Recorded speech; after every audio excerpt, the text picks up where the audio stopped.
Radhe Pijana Balaba Girivardhari Jashodanandana Brajajanarandana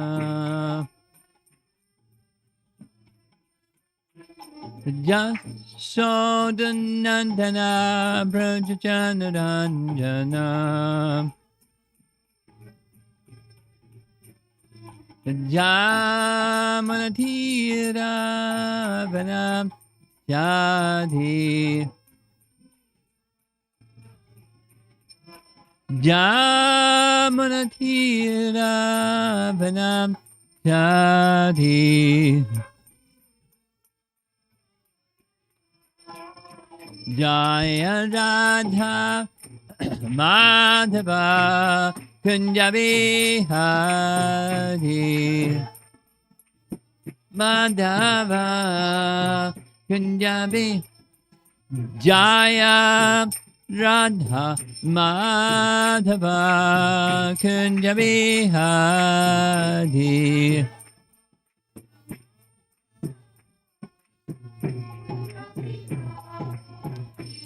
Gopi Jana Balabha Girivardhari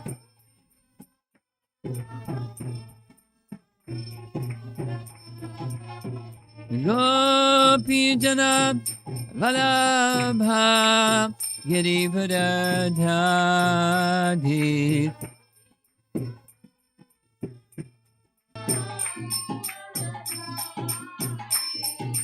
Jashodanandana Brajajanarandana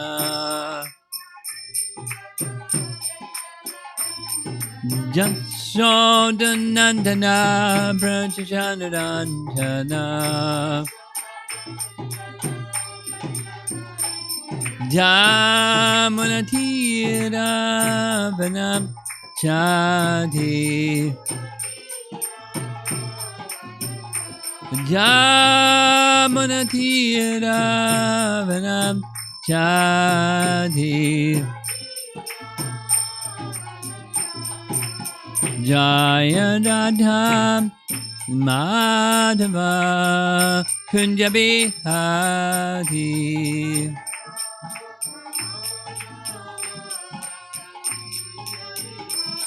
Jaya Radha Madhava Kunjabi Hari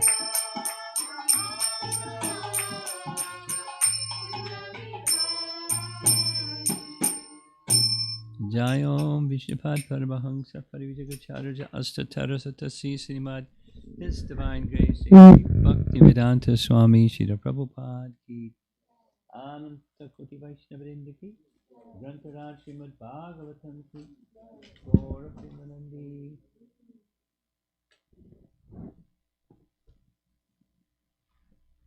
Om Namo Bhagavate Vasudevaya Om Namo Bhagavate Vasudevaya Om Namo Bhagavate Vasudevaya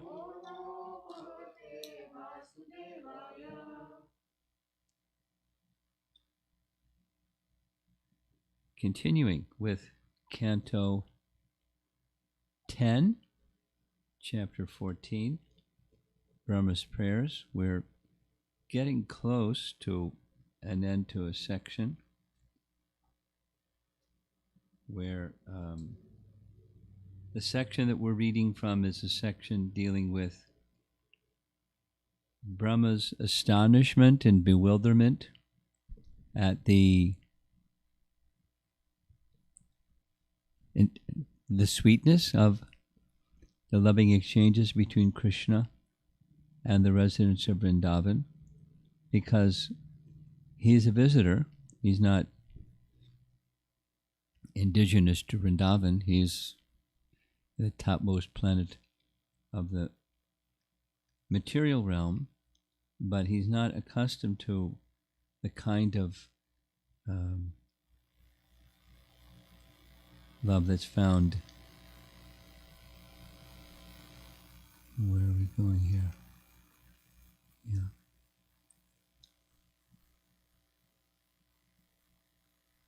Okay. In Vrindavan. So, in degrees, that we can do a quick review. It's reviewed a little bit in this particular commentary. Starting with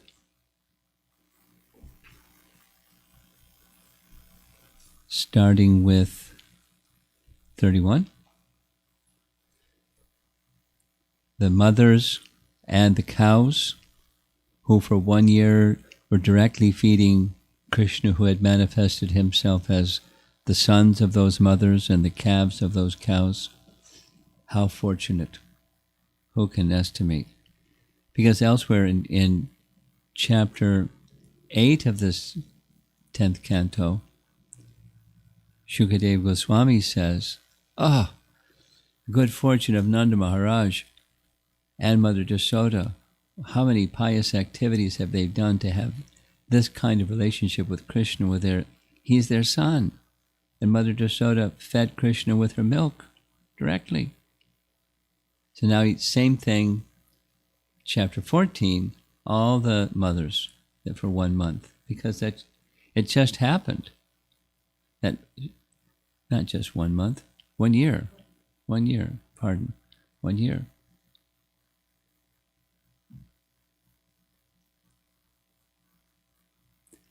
Then, next is the cowherd men. Nanda, the men, and all the residents of Vrindavan, they have such a affectionate, loving relationship with Krishna. He's worshipped by those who are Dasya Bhaktas, and there is intimate friend. What good fortune. And then the third is 33, those residents of Vrindavan are kind upon us. The demigods in charge of the senses, because they have spiritual bodies, not dependent upon demigods, but by their mercy we can also, to a degree, through the cups of their senses, experience the sweetness of Krishna's form and qualities and so forth. So there's a series that follow that. We're at text 38. He expresses his bewilderment. How are you going to repay the residents of Vrindavan? You've already given them yourself, and you've given them residence in Vraja, but you just, even Putana, she just dressed like a devotee, and her 2 brothers, you gave her eternal relationship with you in the spiritual world. So what are you going to give the residents of Vrindavan? To be equal in measure to what you've given to her, what are you going to give to them? Implying you have a debt. He who is the owner of everything has a debt, but because of the intensity of dedication and love and service of the residents of Vrindavan. So that tells me they're recipients of your mercy. You're indebted to them. So I want the dust. Next, I want the dust from their feet. In my next life, I'm at the top of the universe. They're full of knowledge, seeking liberation. Put all that to the side. Let me take birth in Vrindavan and get some dust from their feet, because you're indebted to them. If I get their mercy, then I've gotten your mercy, because you're indebted to them. So if I become a recipient of their mercy, that takes care of what I want. I don't have to ask for becoming a resident of Vrindavan like them. That would be too bold. Let me just get their mercy. And then Brahma speaks about there are worldly people that don't understand about you. They think the Brijvasis are worldly people, and they think that you're also a worldly person. There are people that think that. Then that's most unfortunate. But then comes 37. But you're beyond all that. You're beyond the material world. You're beyond worldly anything.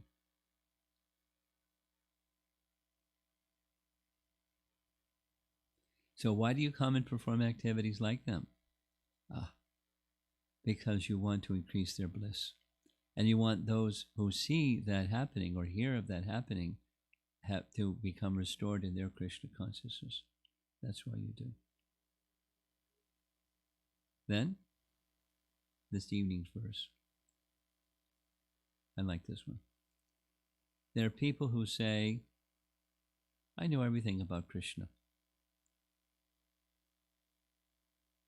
It used to be, in the earliest days of the Hare Krishna movement, when we were distributing books, we tended to not approach Indian people because this is what they would say. Oh, I know all about Krishna.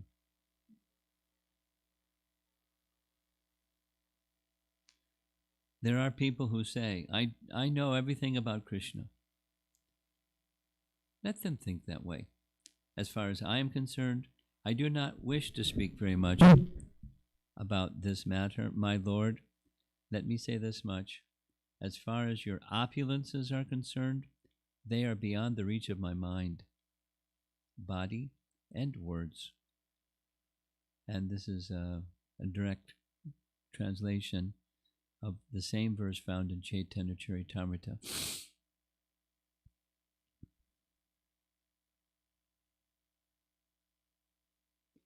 Vishwanath Chakravarti Thakur writes, "O Brahma, what you have said is absolutely true, that he appeared to stimulate the love of his devotees and give topics for discussion for others.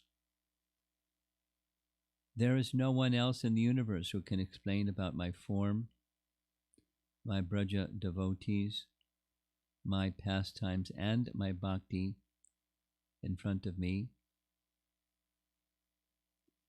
You're so great." Brahma is fearing Krishna might speak like that. So anticipating he might speak like that, the Lord would request him to speak further. Brahma then speaks with shame, fear, and repentance. I'm of that category. I'm the greatest fool. That's in the mood. Oh, Brahma, then why have you spoken until now? Brahma, speaking too much in your presence will show my foolishness. Oh, Brahma, please speak the truth. Reply, my mind cannot grasp your powers by meditation. My eyes cannot grasp your form. My words cannot describe you. As I said previously, who can describe your heaps of good qualities? And that's from an earlier verse, text 7, I think it is, from this chapter. Gunatmanas tepi gunan vimatam. Who could possibly count the unlimited transcendental qualities possessed by you? So he's repeating himself, something that was said in an earlier verse. He's repeating. He said that like right away. In the first verse, I don't understand your form. I don't understand the happiness. There's no way I can know the happiness that you're experiencing. Then later, the opulences that you have, I can't understand, can't fathom. Now he's saying it again. So he is of the transcendental nature, and my words fail to describe. My mind fails to understand. My eyes fail to see. It's beyond my capacity. Another meaning is this. Quote, I cannot grasp the powers of your mind with my senses. I cannot understand what is in your mind, which is the second verse of his prayers. Sakshad tavaiva kim uta atma sukhano bhuta. I cannot understand anything about your body or any of your words, which are the Vedas. Thus, when standing before me silently, I cannot speak a word. Thus I say in front of you, I am really insignificant. And Jiva Goswami writes, in a general way in verse 2, Brahma declared that the inconceivability of Krishna's greatness.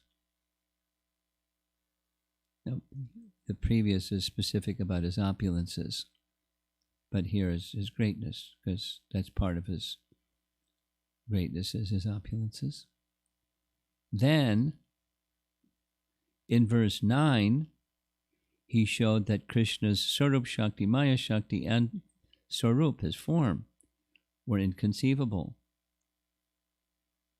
Inconceivability, text 2, inconceivability, text 9, that's him, his spiritual potency, and his material potency, all inconceivable. In verse 31, that's the mothers and the cows, he showed that the prema of the people of Vraja was inconceivable. And in verse 35 and 37, he showed that Krishna's mercy and pastimes are inconceivable. Now he abandons further definitions and begins his conclusion by indicating his desired goal. Because his desired goal was stated in the very first verse. He wants to be a Vrajvasi. Quote, O Lord, with unlimited variegated powers, Prabhu, even your glories stated in the Vedas cannot be understood by me. Even though I see this form before me, it cannot be perceived by the body, such as the material eye, or the organ of the body, or described by material words. Therefore, I simply pray. I began simply by praying. That is what I will do now. And finally, Sanatana Goswami, starting 11.14.3, that's the Jnane Prayasa Udapasya Namanta Eva. Starting with text 3, Brahma has explained that jnana is insignificant and bhakti is great. He now summarizes. Let those think that they know, janataha, the glory of your bhakti, vaibhavam, and think that they are very learned. Practicing jnana, let them perfect it. This is said with irony. What more can be said about the insignificance of jnana and the greatness of bhakti? So you've already said it twice, verse 3 and this one. O Lord, with various unlimited powers, your greatness cannot be approached by writing ability with the body, by descriptions using words, or by thinking with the mind, since your greatness is continuous and inconceivable. All else is approachable, the material realm. So he's beyond the material realm. Or an alternative reading. First, Brahma describes the body of the Lord by praises. Then he raises various doubts. Now he summarizes with conviction by a description of the greatness of bhakti. O Lord, who reveals excellently great beauty. The greatness of your body is beyond my understanding. Or, an alternative reading, the greatness of your mind, words, and body are beyond my understanding. Like you, your mind is deeper than a million oceans. Your single body is like the unlimitedly deep Vedas. Being limited and unlimited simultaneously, I cannot understand the meaning of your words, measured and abundant, uttered to your friends. Or an alternative translation, summarizing the greatness of Vraja by praising the Lord in front of him, he mocks the fools who think they know. O Lord of Gokula, the glory of the people of Vraja is beyond me and even your body, mind, and words. That's the people of Vraja are beyond me as well as you. Those who think they know are fools, worthy of mockery. And the last is a little short Krama Sandarbha. Let the people of the world think they know. Let them think that way. What more can be said? O Lord, your powers are not accessible by my mind, eyes, or words. Having showed that Krishna's mercy and pastimes were inconceivable, now he abandons further definitions and begins his conclusion by indicating his desired goal. He's indicating once again.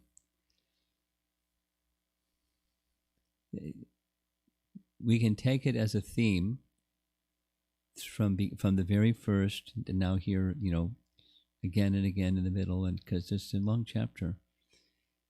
He is very clear what his goal is. It's helpful for us to be clear what our goal is.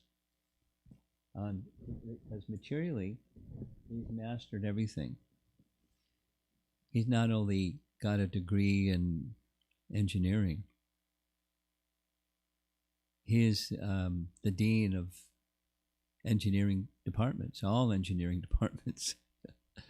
Electrical engineering, civil engineering, mechanical engineering, any engineering.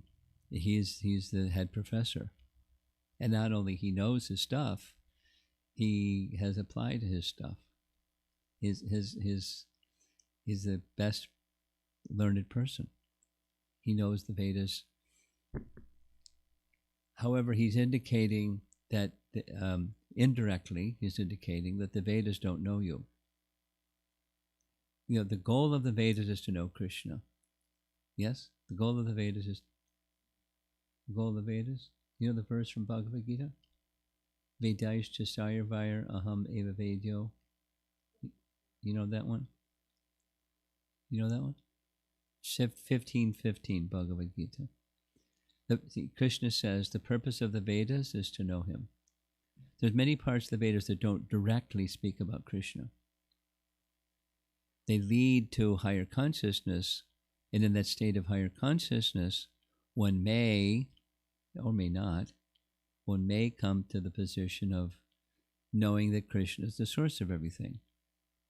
That's another verse in Bhagavad Gita. Bahunam jamanamante Gyanavan mam prapadyate Vasudev sarvamiti samahatma sadurlabhaha. After many, many births, bahut janma,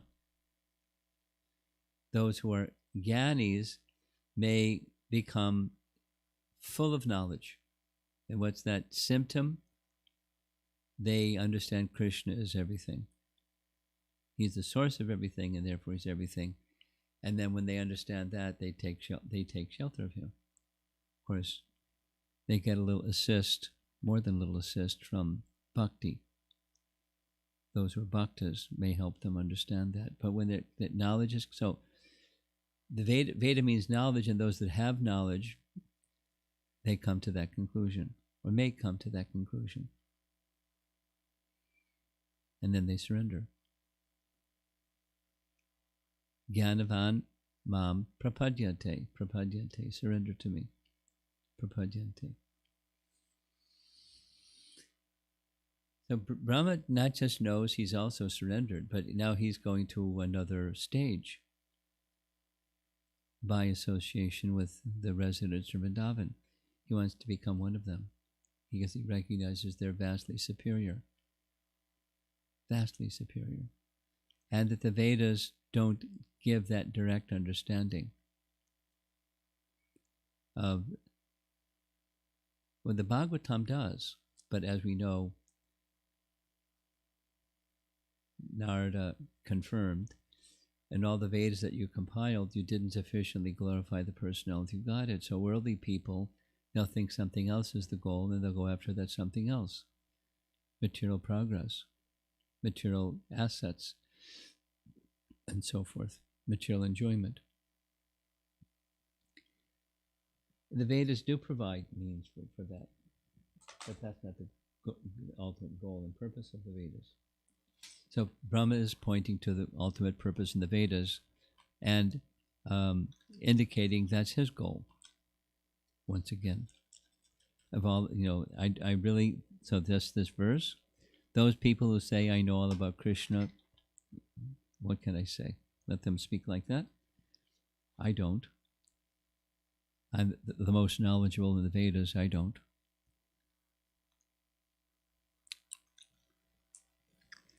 But he has this one aspiration to attain Krishna's eternal loving service in the spiritual realm.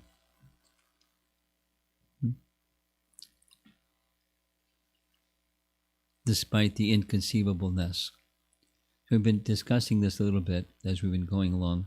Some of these things are really high and not easy to understand because they're really high, and we're not really high.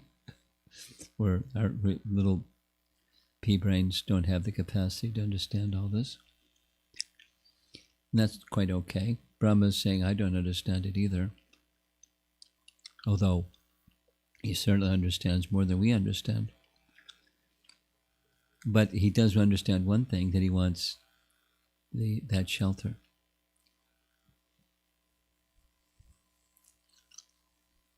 And he's not too much interested in people that say they know all about Krishna when he knows they don't.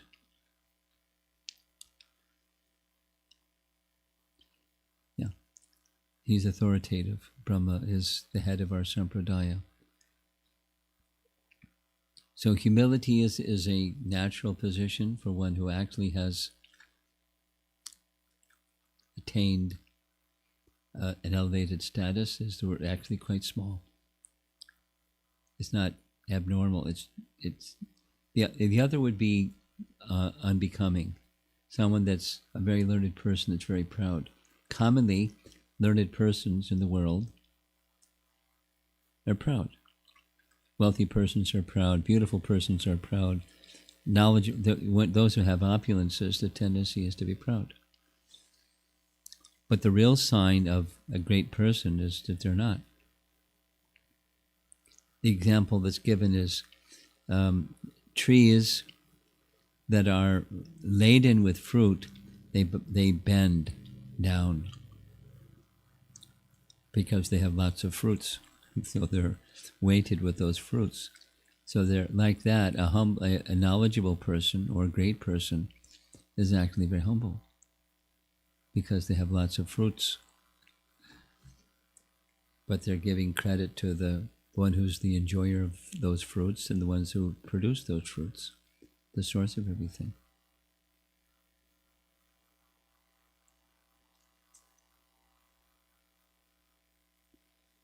So that's happened to Brahma by this visit to the earthly realm, coming to Vraja to pay his respects to Krishna.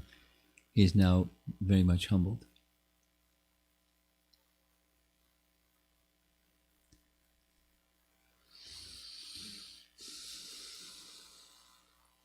So let's see if there's some discussion.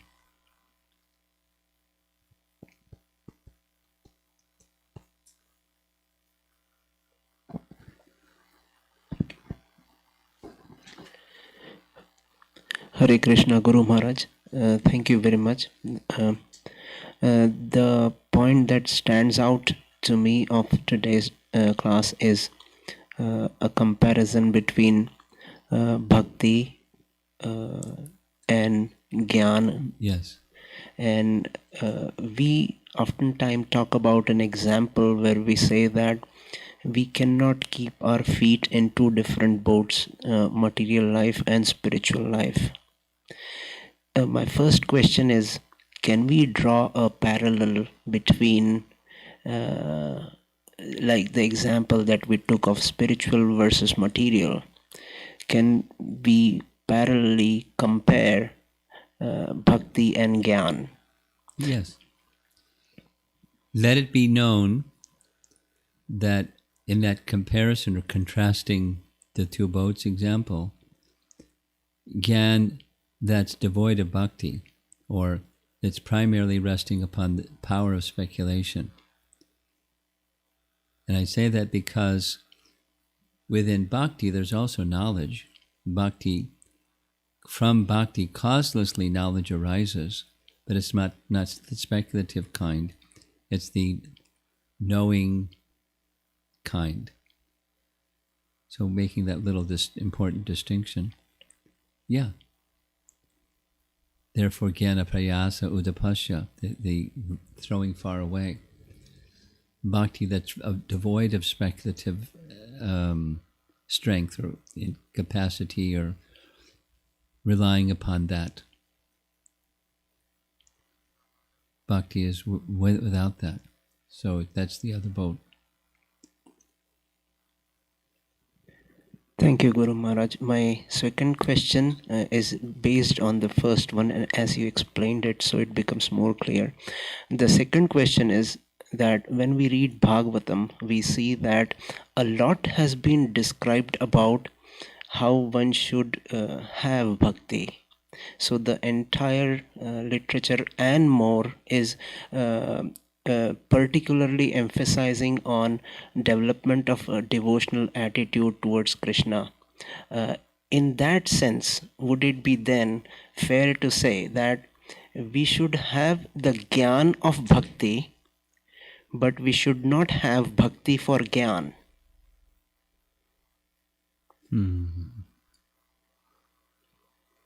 That came to your mind in the course of just hearing this evening's discussion? Yes. Because so much literature is about bhakti. So, and when we talk about it, we usually say that, okay, if I know a little bit about Bhagavatam, then am I saying that I'm a bhakta or I'm saying I'm a jnani? And then this question that... Okay, that very pointed message is a little different than what I heard before. Yeah. Just address that one that we just heard. Yeah.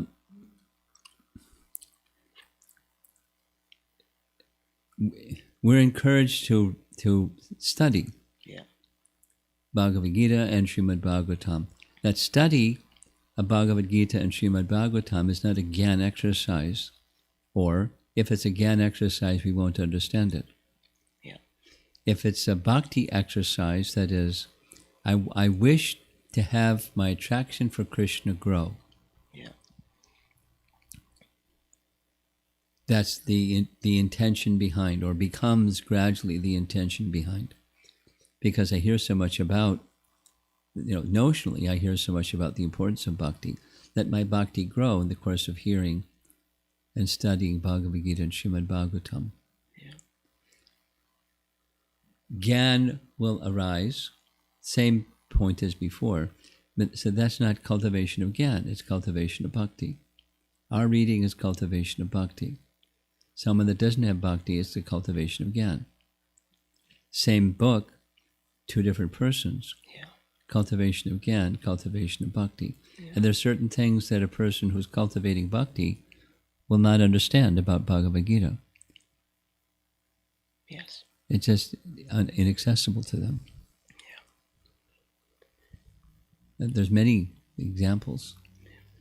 The different features of the Absolute Truth. They won't understand the different features of the Absolute Truth if the Gyan is the approach. says this here, that there, and that in another place, and so it's Gyan can't enter into that mystery.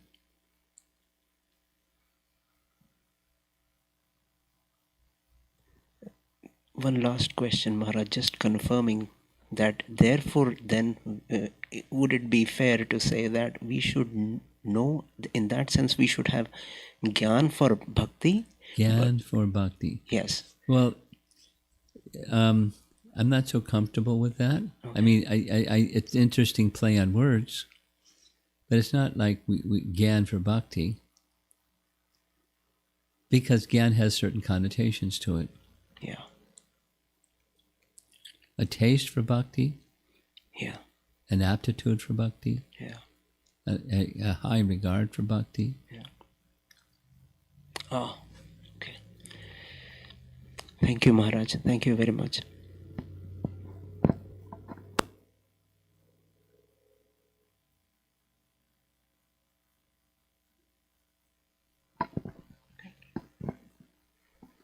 Hare Krishna, Guru Maharaj. So one statement that Lord Brahma made, the greatness of Krishna's mind, body and words are beyond his capacity. So I was a little bit wondering about this word mind, because this is from the material realm, as we know from Bhagavad Gita. So why he is referring mind in case of Krishna? I think you know the answer. Sorry. But in our case, the mind is a material covering, subtle covering. In Krishna's case, his mind is not a subtle covering. The thinking, feeling, willing capacity of Krishna is all spiritual. Ours is the covered, subtle energy, material energy, known as the mind. That's the place where thinking, feeling, willing goes on. Okay. So, let's just say you become a liberated soul one day. And not only the gross body will no longer be there, but the subtle body will no longer be there. So will you have a thinking, feeling, willing capacity? And where is that going to take place? In the mind, spiritual mind. Just one more question I have, Maharaj. So I'm not able to frame this question properly in my own mind, but I guess I'll try, Maharaj. So Krishna wanted to feel the how Radharani feels, so he came in the form of Lord Chaitanya Mahaprabhu.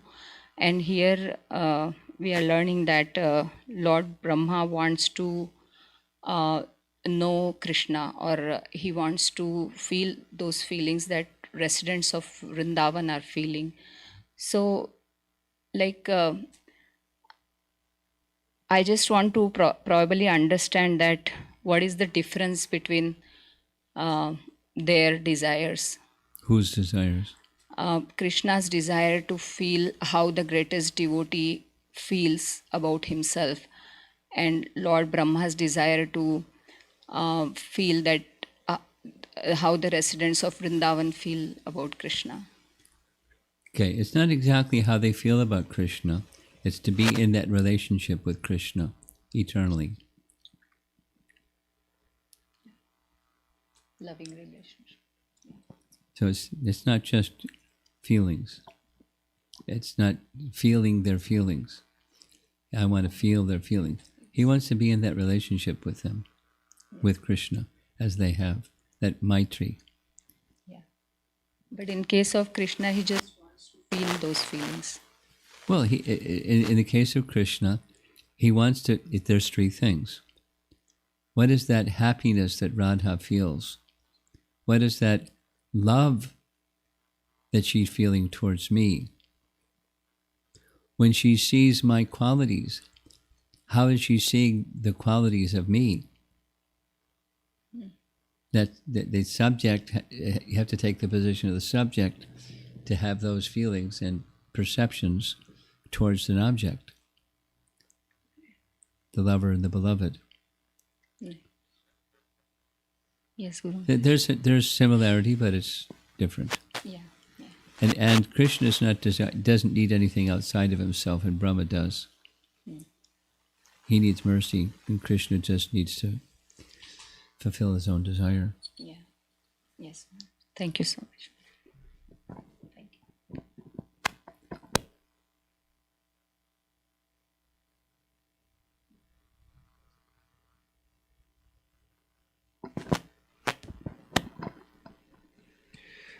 Maharaj, correct me if I am wrong. Did I hear that you mentioned some verses in this Brahma's prayer speak about Krishna's opulences and then Krishna's greatness? So what is the difference? There isn't. It's just another terminology. There's part of his greatness is his sweetness, but when generally speaking, when the greatness is mentioned, it means his opulences. And then this is a curiosity question.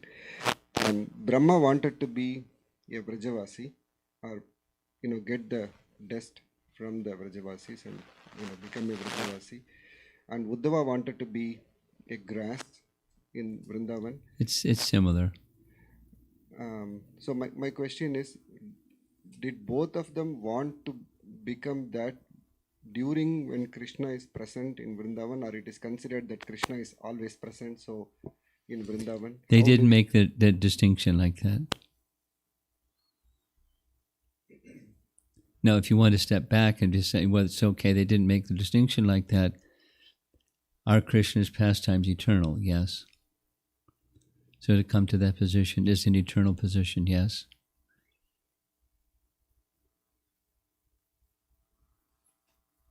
So we can understand it that way? Yeah, yes. It's not time-bound. While Krishna is there, they want that. They want that relationship, eternal relationship.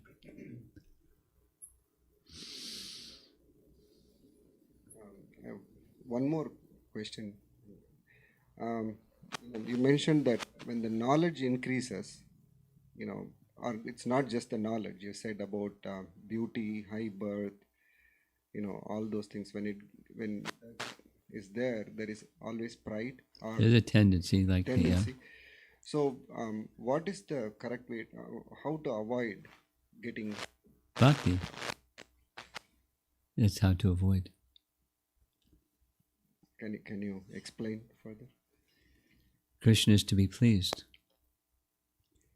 He's given something. Let me use it in his service. It's for his pleasure. It's water off the duck's back. Here comes the water. It doesn't make the duck wet. It goes off him. So here comes some opulence. It doesn't stick. It's to be used in Krishna's service.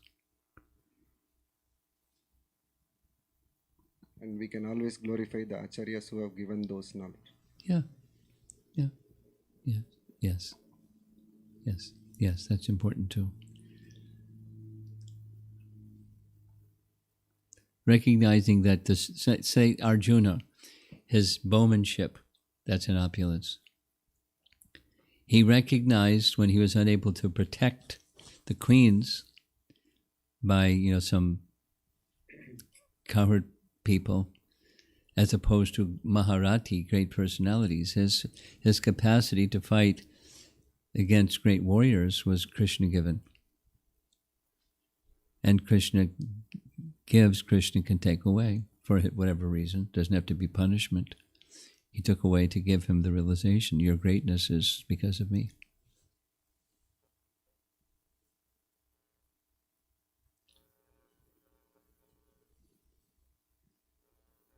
Online?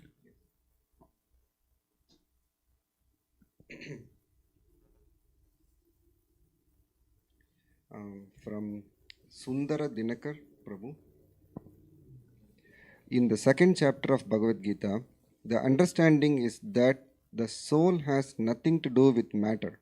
So it has no sins or mistakes. It has no what or what? No sin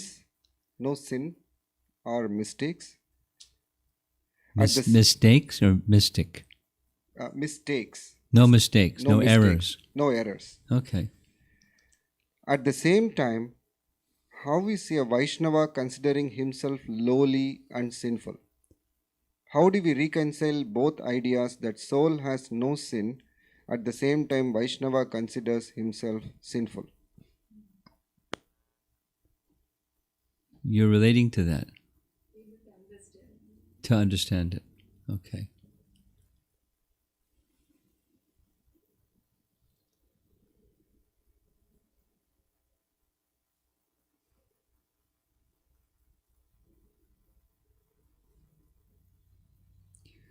Well, let's say first what it's not. It's not when they speak those things that they lost their spiritual identification, and instead they've taken up a bodily identification. It's not that.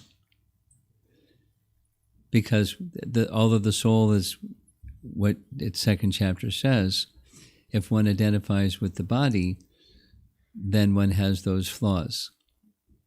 So for a perfected soul that doesn't have those flaws, how do they see that they have those flaws? Well, it's a kind of Vaishnava humility. And that kind of Vaishnava humility means that they see themselves, they hold themselves. We discussed this, actually.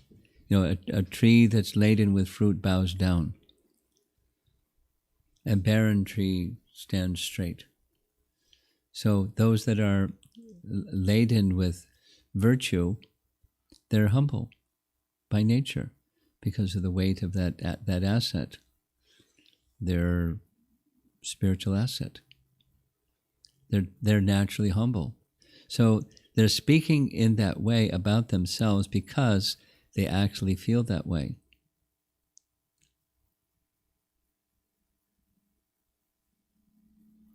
But it's not because they're in the bodily conception. They feel that way. They're endowed with, it's one of the amanitvam, adambitvam. It's one of the symptoms of knowledge. The first one in the list, humility and pridelessness. So why are they humble and prideless? Because they have knowledge. It's one of the qualities of knowledge. Say, barren of knowledge, one is very proud and arrogant.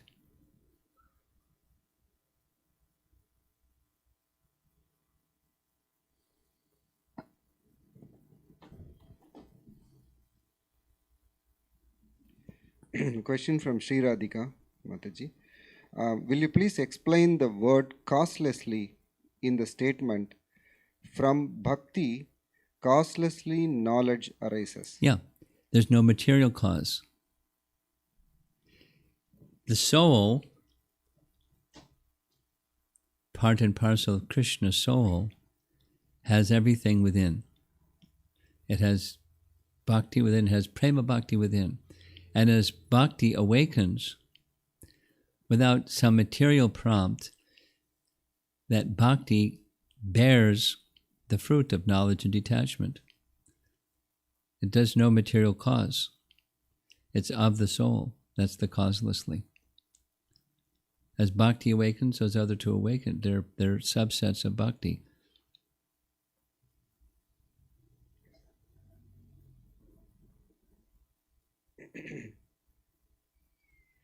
Question from Sashireka Mataji.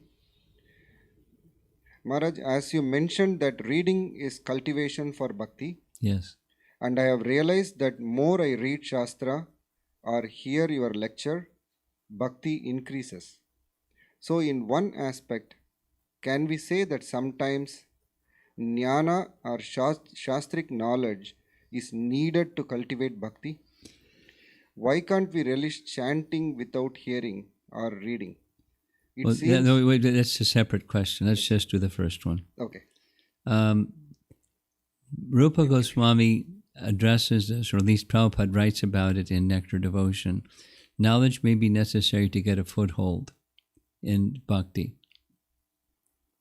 Not, our capacity in the beginning is not so bhakti rich.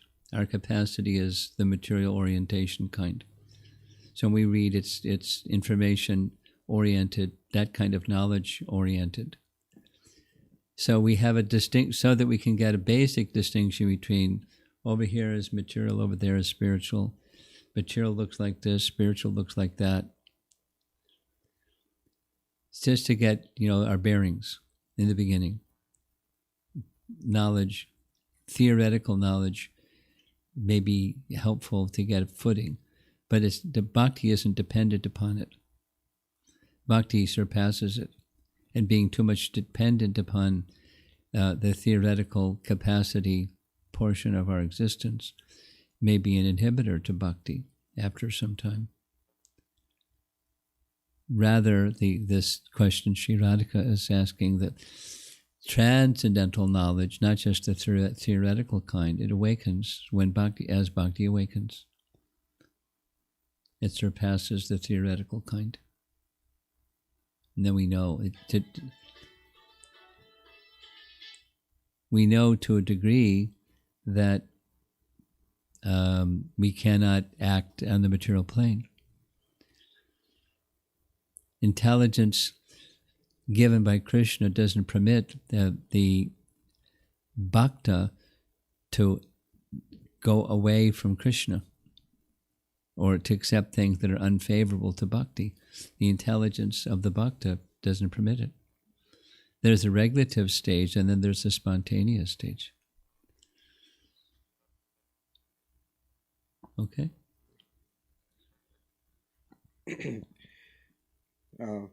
Next question. Why can't we relish chanting without hearing or reading? Without hearing or reading? Yeah. It seems that taste of bhakti comes in the package. Yeah. It's possible, certainly possible, for persons who are not inclined, either they're not literate or something, they're not inclined to read or even to hear. They may not have the opportunity for their life circumstances. But if simply within chanting everything is there, so chanting alone is sufficient. However, the hearing and reading nourish and give direction to a life that's benefited by hearing, by chanting the Hare Krishna mantra and other things. So it starts with hearing. Chanting starts with hearing. Shravanam, Kirtanam.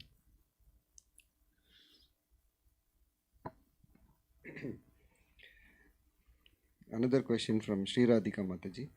There are several examples in the Srimad Bhagavatam of perfected souls making mistakes. Making? Mistakes Uh-huh.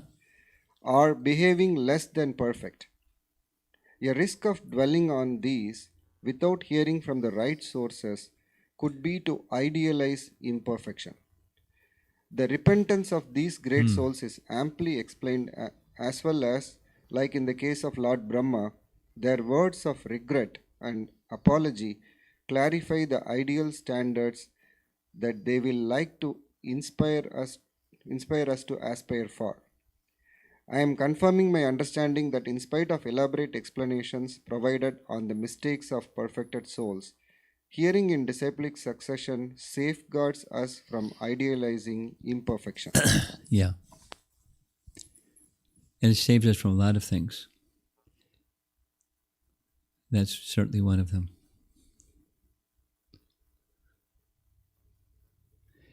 Idealizing, or let's just take the example of Yudhishthira, who never lies, being told to lie, and then he lies. So that's just see he's not perfect. So there's different things. No one can be perfect. Anyway, there's different ways that people can get a wrong understanding, or just see how glorious was Ekalavya. He gave his thumb.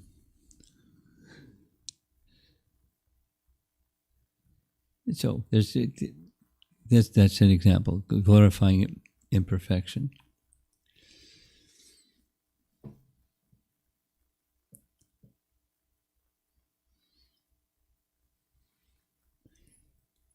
You have something, yeah?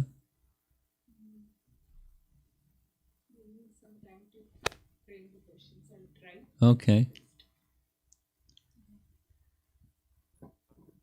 Maharaj, you have been telling us, reminding us to, whatever I do, is to please Krishna. So, but in my lifetime, I have so many anarthas that was doing in my many lifetime. So whatever I'm hearing, this is very new. So application is very difficult. So first hearing, so when I heard this is a new thing, wow, oh, this is something is different. Oh, somebody that I'm trying to please, it's not me. Then reminding myself to, apply it. So right now I'm in a stage of only by saying word, so sometimes I may failure to do my application. So due to that, I'm seeing myself, I do mistakes due to my condition. So I'm I'm in a situation sometimes I feel maybe I don't want to do this because my tendency comes, I affect others and then affect myself also. So I have a question I have a question to you, how to prevent or when this situation comes, what can I do? Don't go backwards. Don't revert backwards. Don't let go of the bhakti process because I might adversely affect myself and others, so I better just become dirty and, don't try to become clean.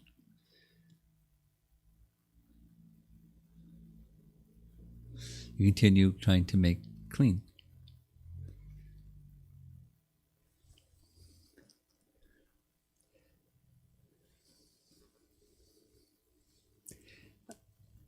Take shelter. A big plus is take shelter repose your principle of faith in the cleansing process. When you come again and again, or however many times, to the stage where it is recognition of my imperfection in application. Place your don't stay there in I failed to apply again. Oh, I failed to apply again. Oh, you go towards investing faith in the bhakti process because it has brought you a big distance to even recognize the tendency for selfishness as opposed to devotion to Krishna consciousness. And so the bhakti process works, and invest in your faith in the bhakti process and go towards the light because you're getting closer to the light by the bhakti process.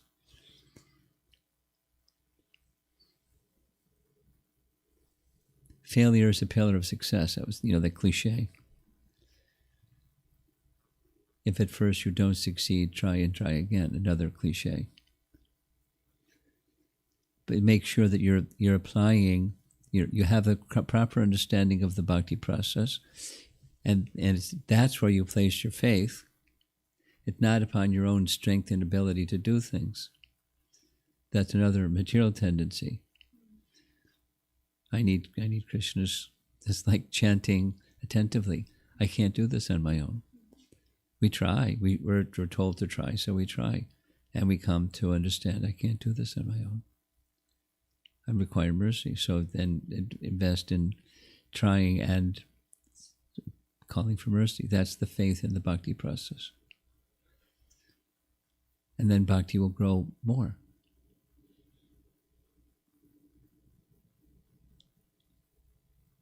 That's an important stage in the development of bhakti is to come to that position of I'm not just I'm imperfect and so be it. I'm imperfect, but I'm imperfect and therefore I need mercy to go beyond these imperfections. effort plus mercy, because passion is doership, and bhakti is we make effort and we're relying upon mercy at the same time. It's a relationship, and not doership.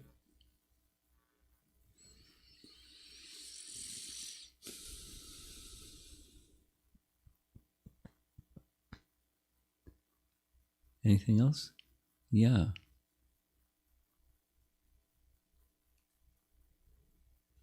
I was thinking this might strike the chord of one of your theme questions. Yes? I don't know. You probably get this question a lot, but I guess how are you supposed to safeguard from all of it when you don't have the association, or you're in a situation where you don't have the association? How do you like safeguard yourself or continue that process?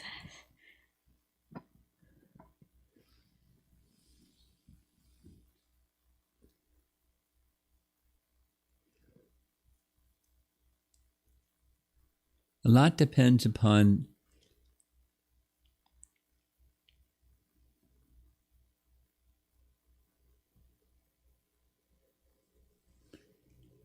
the way in which you feel that you have a need for association. Or say it differently, association may be available in ways that you're not thinking that association is available. Part of what the last 6 months, 8 months, the pandemic thing has meant for a lot of people is we have to be really creative about how we're going to go about our lives. Specifically, well, even the material portion of our lives, but certainly also the spiritual portion of our lives. I mean, who would have thought rolling in an educational institution and staying home? You know, whether it's high school or college, you don't stay home. You go to college, you go to school, but it's another model. So you have to go about it in a different way, in a creative way.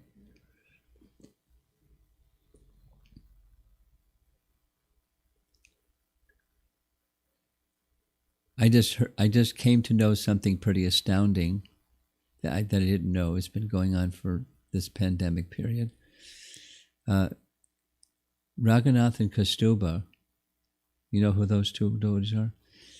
You know the Bhakti Center. Mm-hmm. So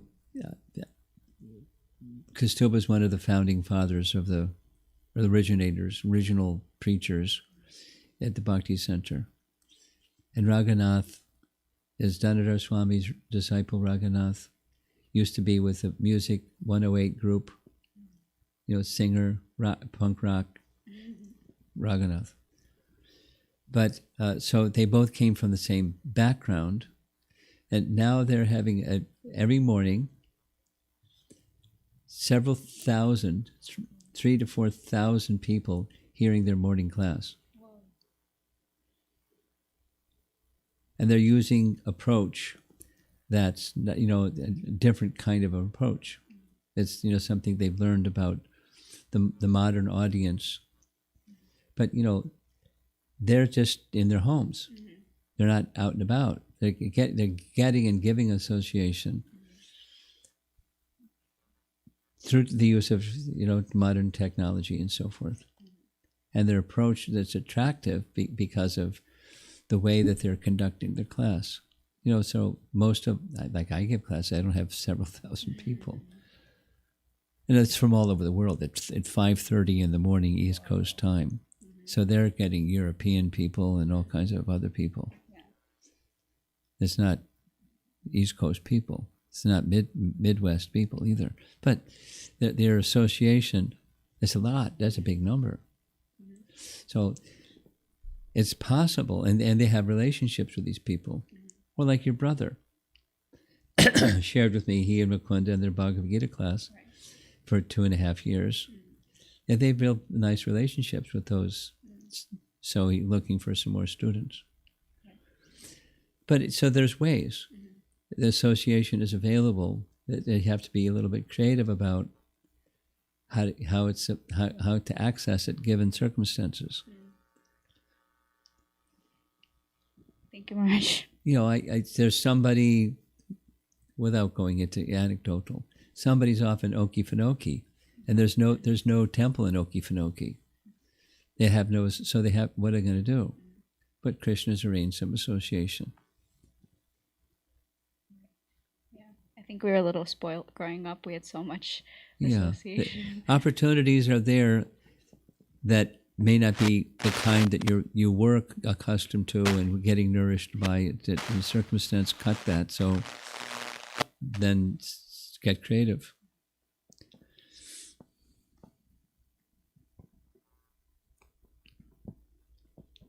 How are we doing? We're done. Anything? Huh? You're good. Okay. Okay. Srila Prabhupada ki jai.